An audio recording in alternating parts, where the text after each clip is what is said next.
નમસ્કાર વિદ્યાર્થી મિત્રો, આજે આપણે ફરી કન્ટિન્યુઅસ કરીએ છીએ ઇલેક્ટ્રોસ્ટેટિક્સ ચેપ્ટરમાં ગાઉસના નિયમના ઉપયોગો. અગાઉ આપણે ભણી ગયા હતા કે ગાઉસના નિયમનો ઉપયોગ કરી અને કોઈ અનંત લંબાઈના તાર વડે વિદ્યુત ક્ષેત્ર શોધી શકતા હતા. ત્યાર પછી કોઈ પૃષ્ઠ હોય તો એ પૃષ્ઠ પર પથરાયેલો વિદ્યુતભાર હોય તો તેના વડે વિદ્યુત ક્ષેત્ર શોધી શકીએ.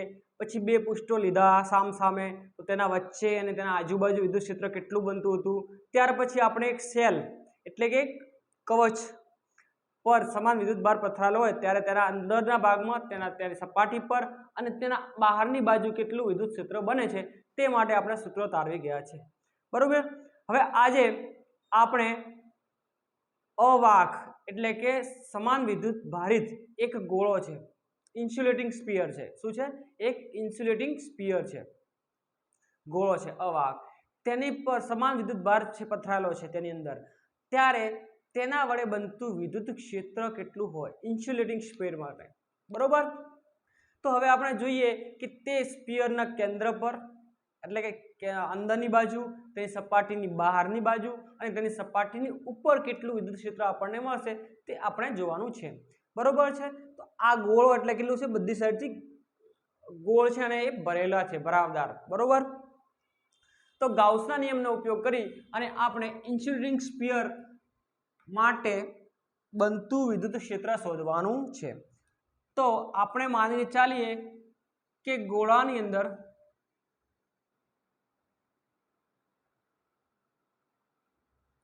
ગોળાના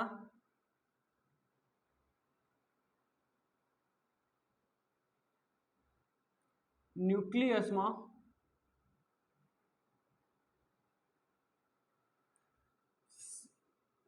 સમાન રીતે પ્રોટોન આવેલા છે. બરોબર. યુનિફોર્મલી ડિસ્ટ્રીબ્યુટેડ પ્રોટોન છે. બરોબર. ગોળાની એના ન્યુક્લિયસની અંદર કેન્દ્રમાં. બરોબર. ન્યુક્લિયસના કેન્દ્રમાં. હવે આપણે ગોળો જોઈએ તો ત્રણ કેસ જોવાના છે. પહેલો case r greater than capital R. Second case R equal to R and third case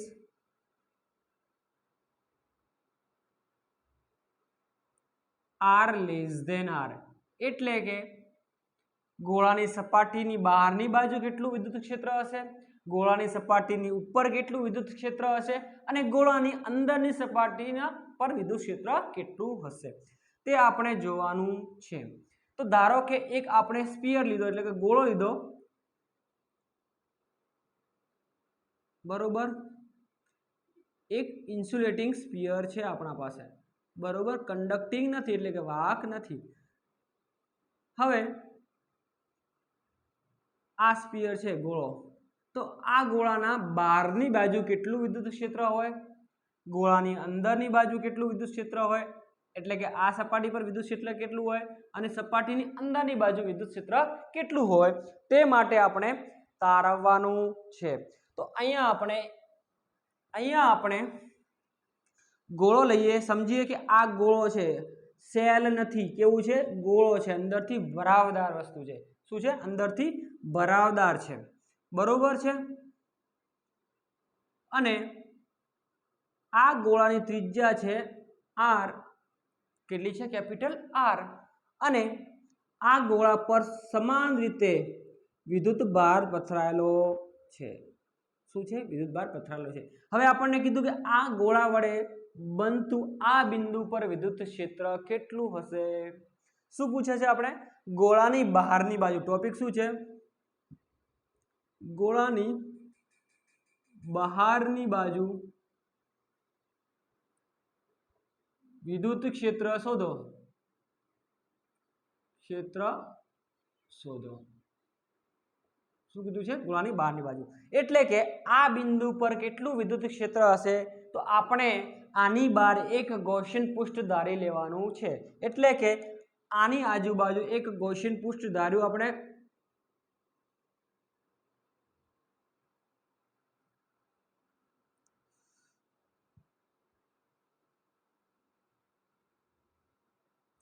આ એક ગૌસિયન પૃષ્ઠ ધાર્યું.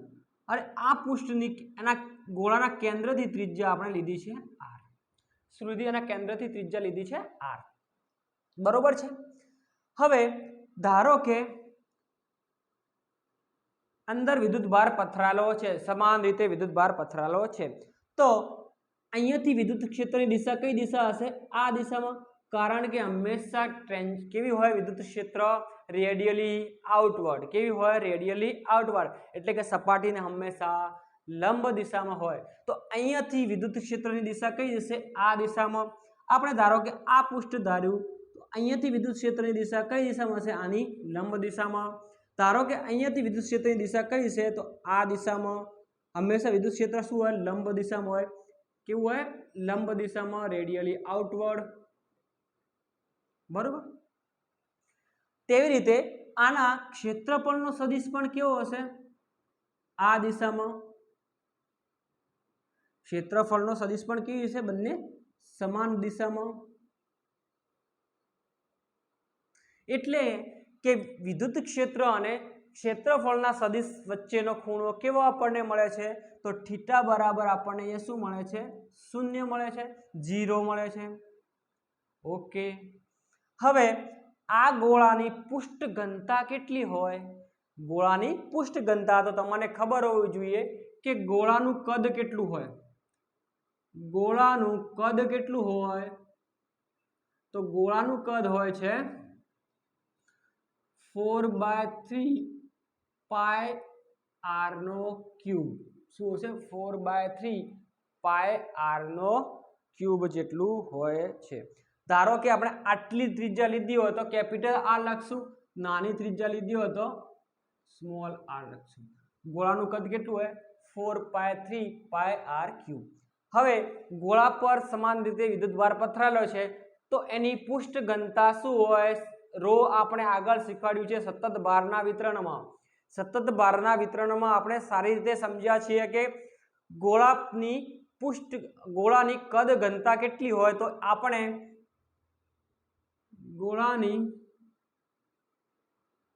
કદ ઘનતા એટલે આપણે રો માટે સૂત્ર શું હતું? તો રો માટે સૂત્ર હતું Q ભાગ્યા V. શું હતું? Q upon V. અને અહીંયા ગોળાનું કદ કેટલું છે? અહીંયા કદ શું? V શું છે? કદ છે. શું છે? V કદ, વોલ્યુમ. અને એના પર વિદ્યુતભાર પથરાયેલો હોય તેને Q. એટલે કે રો બરાબર આપણને Q upon V મળે અને Q બરાબર આપણને શું મળે? Row V. જો V નું મૂલ્ય શું છે? તો V નું મૂલ્ય છે 4/3 પાઈ r નો 4/3 પાઈ r નો ઘન. 4/3 પાઈ r નો ઘન. તો શું આવશે? Q equal to 4/3 pi r નો ઘન ઇન્ટુ રો. બરોબર. અહીંયા Q નું મૂલ્ય આપણા પાસે કેટલું છે? 4/3 પાઈ r નો ઘન અને રો. હવે ચાલો આપણે અહીંયા ગૌસનો નિયમ આપણે લગાડીએ અને આને કારણે બનતું વિદ્યુત ક્ષેત્ર શોધવાનું છે. તો ગાઉસના નિયમ પ્રમાણે શું સૂત્ર છે? Q upon epsilon naught. ફ્લક્સનું સૂત્ર શું છે? Q upon epsilon naught equal to EDA cos theta. EDA cos theta. જ્યાં થીટા કેટલો છે? 0. તો cos 0 નું મૂલ્ય શું હોય? તો cos 0 નું મૂલ્ય 1. શું હોય? 1. અને ધીરે ધીરે સંકલન કરશું a તો આપણને લાસ્ટમાં શું મળશે? a. તો Q અહીંયા આવી જઈએ. Q upon epsilon 0 equal to EA. Q upon epsilon 0 equal to QEA. હવે ગોળો છે તો ગોળાનું ક્ષેત્રફળ કેટલું હોય? તો ગોળાનું ક્ષેત્રફળ ભાઈ કેટલું હોય? ક્ષેત્રફળની વાત છે, આ અહીંયા કદની વાત હતી.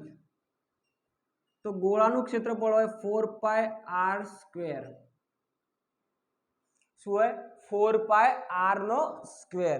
તો અહીંયા આપણે મૂકી દઈએ કે Q upon epsilon 0 equal to E 4 pi r નો સ્ક્વેર 4πr સ્ક્વેર બરોબર છે 4πr²।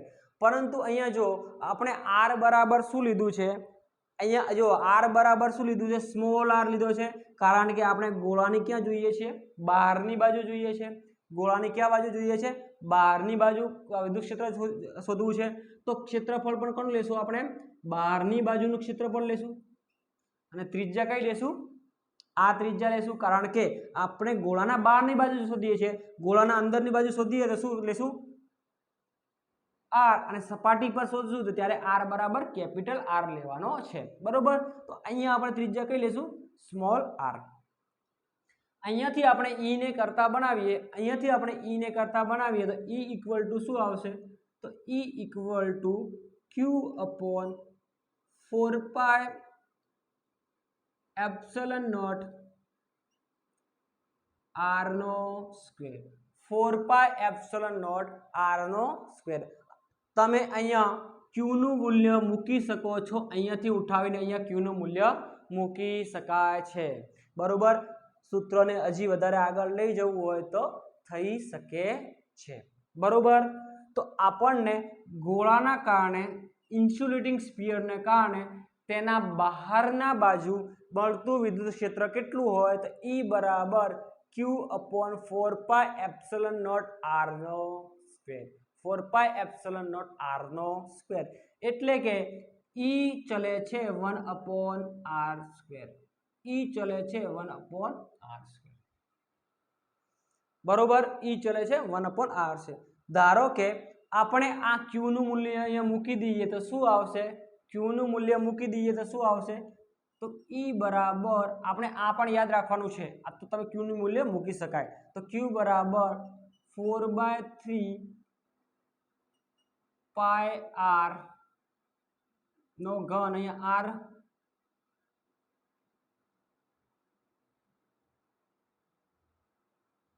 Row upon 4πr²ε0, 4 cancel, તો E ઇક્વલ ટુ પાઈ બી કેન્સલ, r નો ઘન રો 3r²ε0। આ પણ આપણે સૂત્ર બનાવી શકીએ, જેટલા બનાવવા એટલા બની શકે, પણ મેઇન સૂત્ર આપણે શું યાદ રાખવાનું છે, આ બરોબર।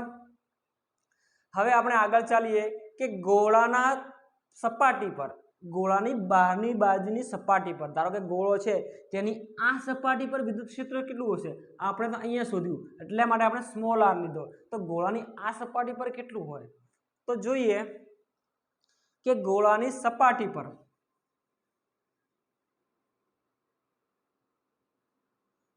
તો ગોળાની સપાટી પર વિદ્યુત ક્ષેત્ર કેટલું હશે, ગોળાની સપાટી પર વિદ્યુત ક્ષેત્ર કેટલું હશે, તો લખીએ ગોળાની સપાટી પર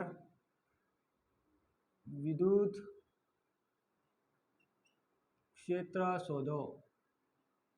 એનસીઈઆરટી માં ટોપિક નથી આપ્યો, પર્ટિક્યુલર એનસીઈઆરટી માં ટોપિક આપ્યો નથી બરોબર, પણ દાખલા પૂછે છે, એટલે આ કેસ છે small r equal to capital R। તો આપણે અહીંયા શું લેવાનું છે કે ધારો કે ગોળાની સપાટી r છે અને આપણને પૂછ્યું કે આ બિંદુ પર, આ બિંદુ પર, આ બિંદુ પર અને આ બિંદુ પર વિદ્યુત ક્ષેત્ર કેટલું હશે, શું પૂછે છે આપણને, આ બિંદુ પર, આ બિંદુ પર, આ બિંદુ પર અને આ બિંદુ પર વિદ્યુત ક્ષેત્ર કેટલું હશે। તો આપણે શું કરી શકીએ, અહીંયા એક ગૌસિયન પૃષ્ઠ ધારી લીધું, ત્યારે r બરાબર શું થઈ જશે, r, અહીંયાથી વિદ્યુત ક્ષેત્રની દિશા પણ આ દિશામાં છે, અહીંયાથી વિદ્યુત ક્ષેત્રની દિશા આ છે, અહીંયાથી વિદ્યુત ક્ષેત્રની દિશા આ છે અને અહીંયાથી વિદ્યુત ક્ષેત્રની દિશા આ છે। તો આપણે સૂત્રને ડાયરેક્ટ લખી શકીએ કે q/ε0 એટલે કે flux equal to phi equal to E A, phi બરાબર શું આવે, ગૌસના નિયમ પ્રમાણે ε0 E 4πr²। અહીંયા જો r કેવો લેવાનો, આપણે કેપિટલ R લેવાનો, શું લેવાનો છે, કેપિટલ R, શું લેવાનું છે આપણે, કેપિટલ આર લેવાનો, બરોબર।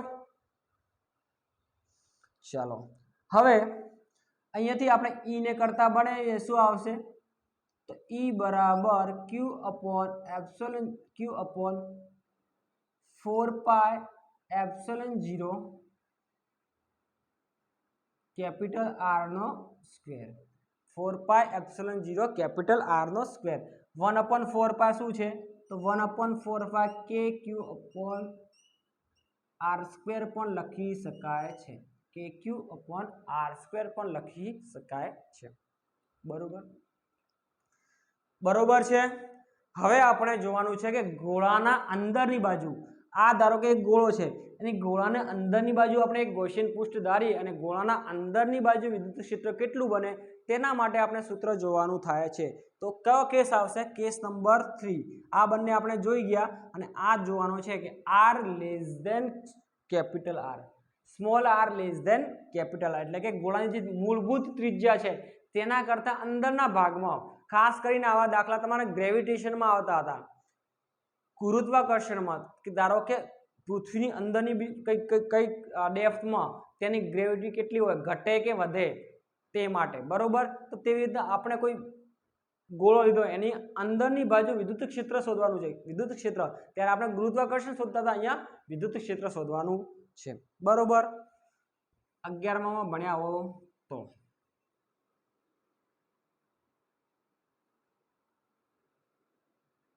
અહીંયા ક્યુ બરાબર ક્યુ અપોન 4/3 પાઈ આર નો ઘન,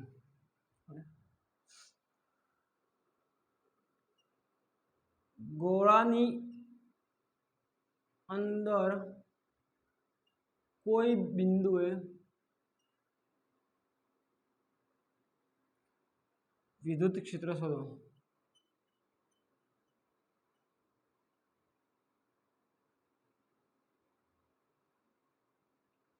જો હવે ધ્યાન રાખજો કે ગોળો છે, બરોબર, આ ગોળો છે, બરોબર, અને તેની ત્રિજ્યા છે કેપિટલ આર, શું છે ત્રિજ્યા કેપિટલ આર।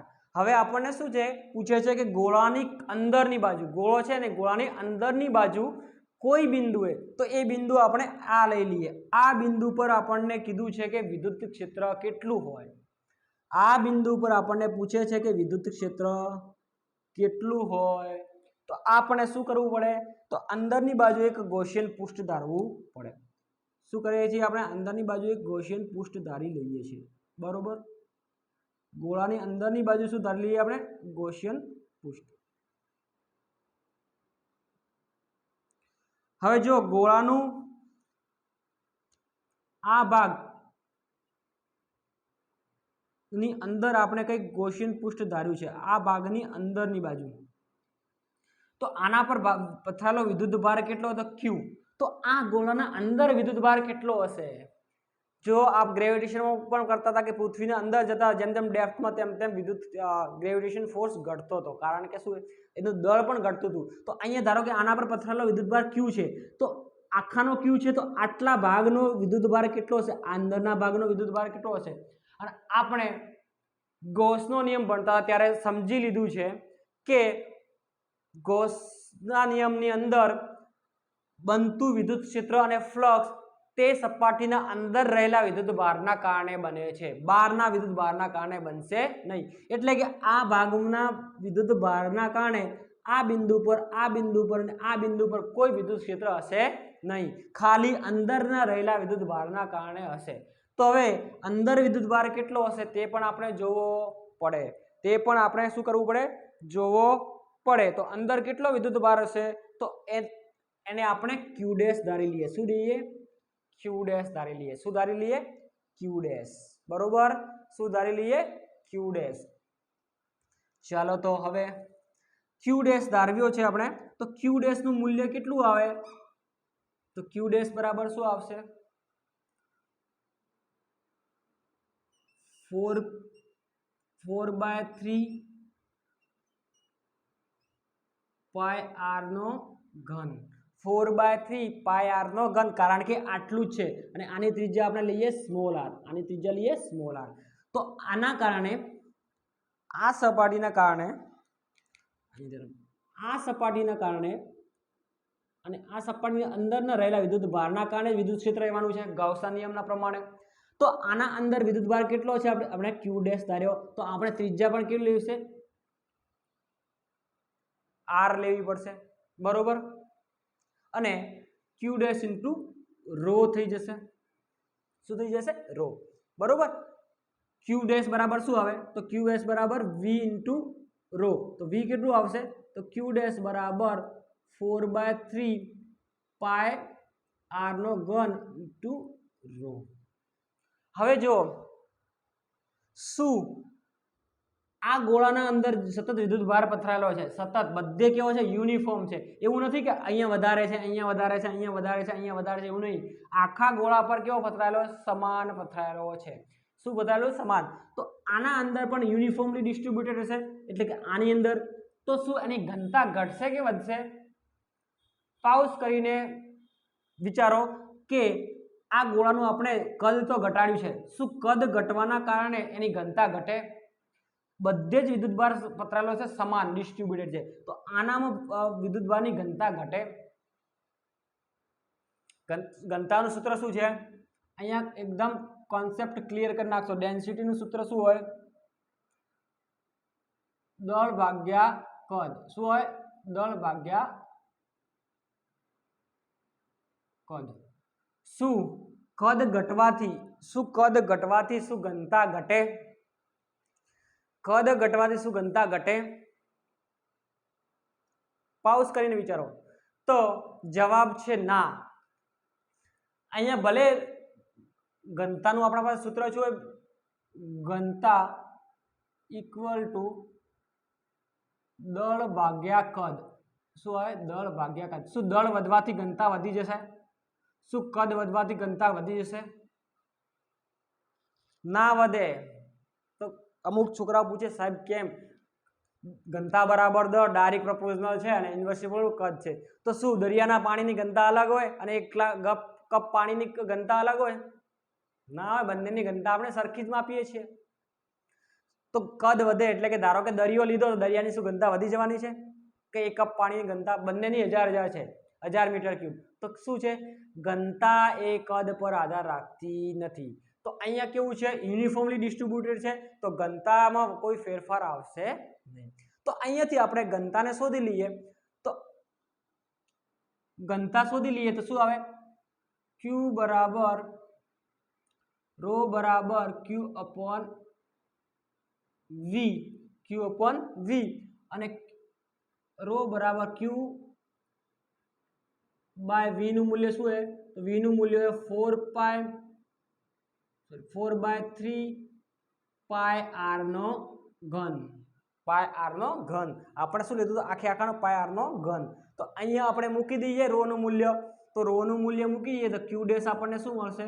તો ક્યુ ડેશ બરાબર 4/3 પાય આર નો ઘન. પાય આર નો ઘન તો ઘન ગુણ્યા ક્યુ અપોન 4/3 પાય આર નો ક્યુબ. પાય આર નો ક્યુબ. અહીંયાથી આપણે 4/4 પાય કેન્સલ. શું વધશે? ક્યુ ડેશ ઇક્વલ ટુ શું વધશે? Q dash equal to r નો ઘન ક્યુ અપોન કેપિટલ આર નો ઘન. ચલો હવે આપણે મેઇન ટોપિક પર આવી જઈએ કે આના કારણે બનતું વિદ્યુત ક્ષેત્ર કેટલું છે. આપણને આની અંદર રહેલો વિદ્યુતભાર મળી ગયો. ક્યુ ડેશ બરાબર કેટલો છે? ક્યુ આર નો ઘન ભાગ્યા આર નો કેપિટલ આર નો ઘન. બરોબર છે? કેપિટલ આર નો ઘન. હવે અહીંયા પણ વિદ્યુત ક્ષેત્ર આ દિશામાં છે, અહીંયા પણ વિદ્યુત ક્ષેત્ર આ દિશામાં છે, અહીંયા પણ વિદ્યુત ક્ષેત્ર આ દિશામાં, અને ક્ષેત્રફળનો સદિશ પણ આ દિશામાં જ રહેવાનો છે. તો તેમની વચ્ચે બનતો ખૂણો પણ કેવો રહેશે? શૂન્ય. શું રહેશે? શૂન્ય. કેવો રહેશે? 0. તો આપણા પાસે સ્ટાન્ડર્ડ સૂત્ર શું છે? Phi equal to E A. Phi equal to E A. બરોબર? Phi equal to E A. Phi બરાબર શું આવશે? Q upon epsilon 0 q dash upon epsilon 0 equal to E 4 pi गोळाનું ક્ષેત્રફળ કેટલું હોય 4 પાઈ r નો સ્ક્વેર તો E બરાબર q ડેશ 4 પાઈ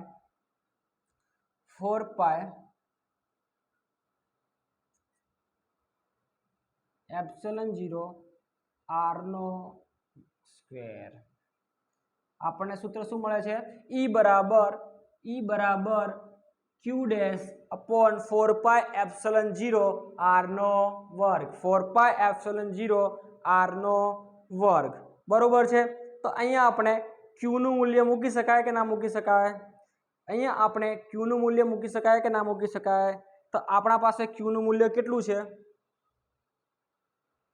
આપણા પાસે q નું મૂલ્ય કેટલું છે આપણા પાસે q નું મૂલ્ય કેટલું છે તો q ડેશ આપણને કેટલો મળે છે क्यू आर નો ઘન કેટલું મળે છે क्यू आर નો ઘન E બરાબર क्यू ડેશ બરાબર क्यू आर નો ઘન अपॉन 4 पाई एप्सिलॉन 0 r નો વર્ગ अपॉन r નો ઘન r કેન્સલ એક r વધવાનો છે તો E equal two Q upon 4 pi epsilon 0 r નો ઘન હજી આપણે આગળ કરવું હોય તો કરી શકાય કારણ કે અહીંયા q નું મૂલ્ય મૂકવું હોય તો મૂકી શકાય q નું મૂલ્ય મૂકવું હોય તો મૂકી શકાય તો અહીંયા આપણે q નું મૂલ્ય મૂકીએ છીએ શું મૂકીએ છીએ q નું મૂલ્ય મૂકીએ છીએ તો q નું મૂલ્ય મૂકતા શું મળે છે તો q નું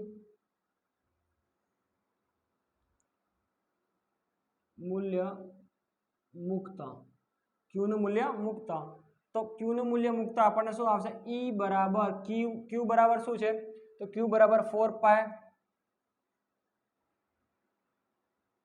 પાઈ r નો ઘન अपॉन 4 પાઈ એપ્સિલન 0 r નો ઘન એન્ડ સ્મોલ r શું કેન્સલ કરશું આપણે 4 કેન્સલ પાઈ કેન્સલ r નો ઘન કેન્સલ તો શું વધે છે E equal two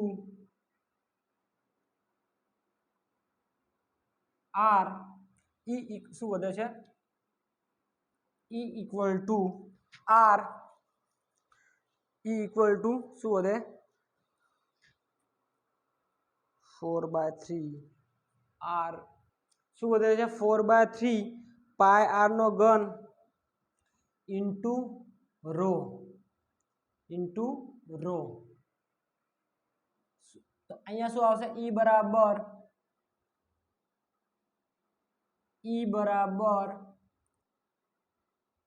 r rho by 3 epsilon 0 r rho by 3 epsilon 0 હજી આપણે રો નું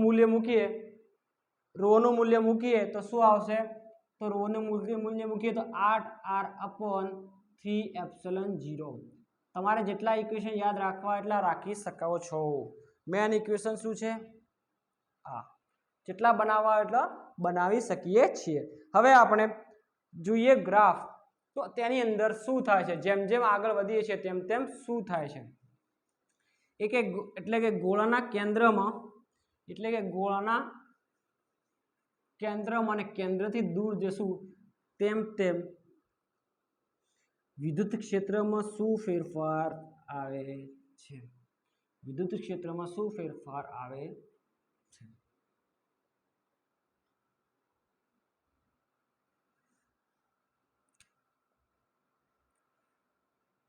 ગ્રાફ દોરી દઈએ આ ગોળો દીધો આપણે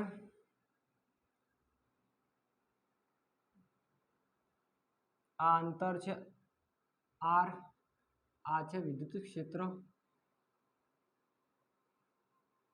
અહીંયા r તો એના કેન્દ્રમાં શું હશે વિદ્યુત ક્ષેત્ર 0 પરંતુ જેમ જેમ ઉપર જઈશે તેમ તેમ વિદ્યુત ક્ષેત્રમાં શું થાય છે વધારો થાય છે જેમ જેમ ગોળાની આપણે દૂર જશું તેમ તેમ વિદ્યુત ક્ષેત્રમાં શું થાય છે? વધારો થાય છે. બરોબર, શું થાય છે? વધારો થાય છે. એટલે કે અહીંયા શું છે? ઈ ચલે છે આર, ઈ ચલે છે આર, ઈ ચલે છે આર. આપણને લાસ્ટમાં સૂત્ર શું મળ્યું છે? આપણને લાસ્ટમાં સૂત્ર મળ્યું કે ઈ બરાબર, કેન્દ્રમાં શું મળ્યું? ઈ બરાબર 8r અપોન, ઈ બરાબર 8r અપોન શું મળ્યું હતું? 3/0.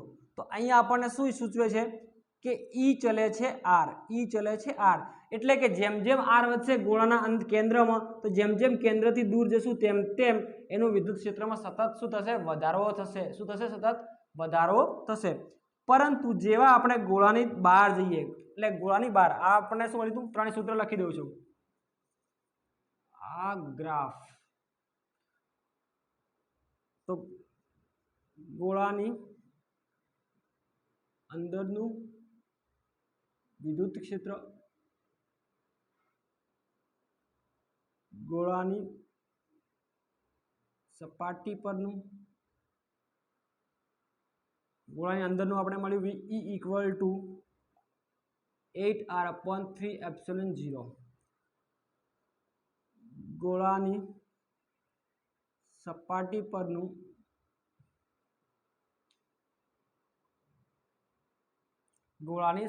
પરનું વિદ્યુત ક્ષેત્ર શું હતું આપણા પાસે? તો એના પર સપાટી પરનું વિદ્યુત ક્ષેત્ર હતું E equal to 1q/4π0r નો સ્ક્વેર. એટલે કે અહીંયા શું આવે? E ચલે છે 1/r². અહીંયા શું આવે છે? E ચલે છે r, E ચલે છે. આ સૂત્ર રિલેશન તમારે આવડવા જોઈએ, જે લોકો ખાસ કરીને નીટ માટે પ્રિપેરેશન કરે છે એ લોકો માટે. બરોબર, આ રિલેશન તમને ખબર હોવા જોઈએ કે ગોળાના અંદર વિદ્યુત ક્ષેત્રમાં શું થશે? જેમ જેમ અંતર વધશે તેમ તેમ વધારો થશે, અને જ્યારે સપાટી પર જશું તેમ તેમ શું થશે?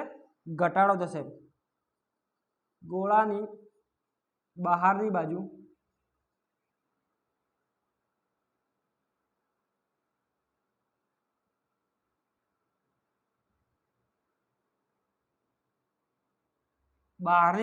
ગોળાની બહારની બાજુએ કીધું, તો બહારની બાજુ માટે શું સૂત્ર હતું આપણે? E equal to q/4π0r². એટલે કે E ચલે છે 1/r². તો જો અંદર જેમ જેમ વધે છે, અંદર શું થાય છે? જેમ જેમ બહાર જશું તેમ તેમ વિદ્યુત ક્ષેત્ર સતત વધારો થાય છે. બરોબર, અને જ્યારે સપાટીથી, હવે આપણે સપાટીથી જેવા આમ જશું તેમ તેમ વિદ્યુત ક્ષેત્રમાં શું થશે? ઘટાડો થઈ જશે. શું થઈ જશે? ઘટાડો. કારણ કે સપાટીની બહાર શું છે? E ચલે છે 1/r². ખાસ કરીને આ 3 રિલેશન આપણને આવડવા જોઈએ. બરોબર, આ ગ્રાફ આવી રીતનો પણ દોરી શકાય કે E equal to અહીંયા r. જેમ જેમ ગોળાના અંદર છીએ, એટલે કે ગોળાના આપણે અંદર છીએ, એટલે કે r r છે, ત્યારે શું થાય છે? સતત વિદ્યુત ક્ષેત્રમાં વધારો થાય છે. પણ અહીંયા શું થશે? r equal to r, અને હવે શું થવાનું છે? ઘટાડો થવાનો છે, સતત એક્સપોનેન્શિયલી ઘટાડો. આ શું સૂચવે છે? r greater than r, અને અહીંયા આવશે E ચલે છે 1/r², ને અહીંયા આવશે E ચલે છે r. તો યાદ રાખવાનું, ગોળાના કેન્દ્રથી જેમ જેમ દૂર જશું તેમ તેમ વિદ્યુત ક્ષેત્રમાં વધારો થાય છે. ગોળાના ઇન્સ્યુલેટિંગ સ્ફિયરના કેન્દ્રથી જેમ જેમ દૂર ચાલશું તેમ તેમ વિદ્યુત ક્ષેત્રમાં વધારો થાય છે. પણ જેવા સપાટી પર આવશું અને સપાટીથી બહાર જશું તેમ તેમ સતત r²માં ઘટશે અને વધશે. કેન્દ્રથી દૂર જશું તેમ વધશે, r સપ્રમાણ વધશે. એટલે કે E ચલે છે r, અને સપાટીથી દૂર જવા માંડ્યા ત્યારે સતત ઘટાડો થશે. બરોબર, આ યાદ રાખવાનું થાય છે.